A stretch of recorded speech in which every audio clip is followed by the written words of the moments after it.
Making inferences. What is an inference? When authors write, they do not make everything perfectly clear.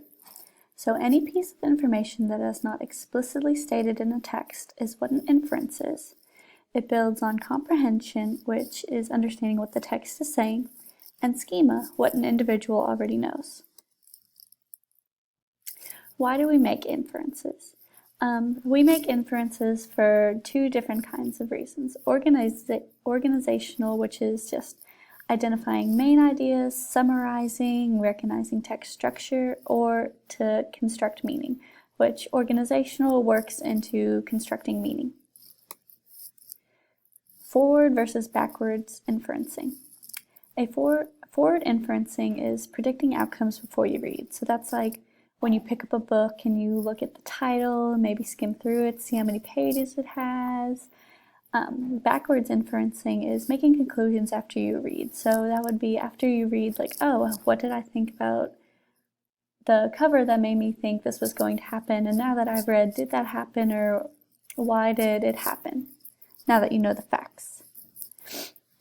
There are types of outcomes and conclusions. So predicting outcomes would be an inference about what will happen in the future, and that's like forward inferencing, looking at the cover and guessing.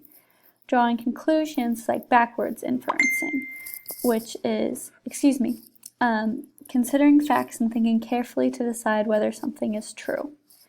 Making connections is drawing on both of those, predicting outcomes and drawing conclusions to relate ideas back to one another. So what did you think in the beginning that actually happened now that you've read, now that you've drawn a conclusion, that type of thing.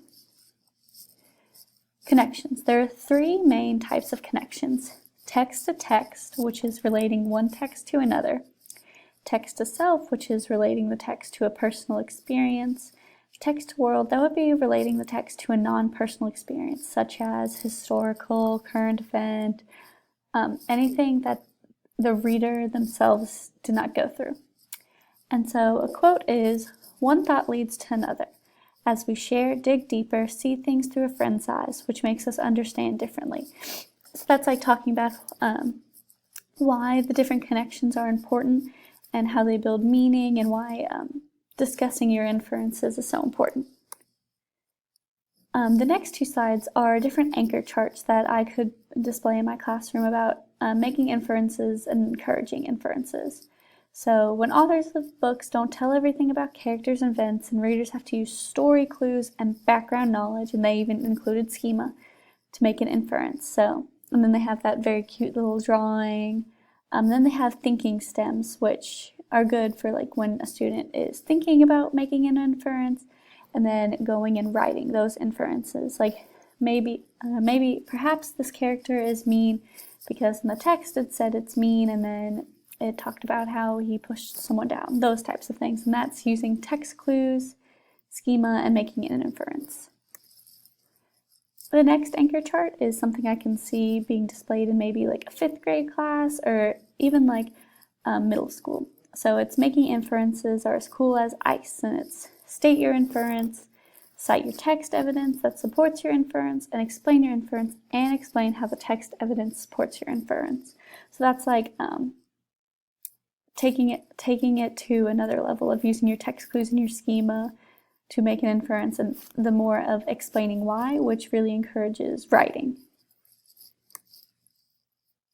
So different strategies you can use, such would be like visualization, like thinking in your head, asking questions like, I think this character is mean, but why? What do I know? What does the text say that makes me think this character is mean? And then metacognition, so just clarifying. Another quote I pulled is, "Comprehension strategies help children build content area knowledge. Children are more likely to retain and reapply what they learn when they are metacognitive." So that's, they're thinking about their thinking, they're making connections, they're making their knowledge that they've pulled more meaningful. So here's just related books and activities for encouraging inferences.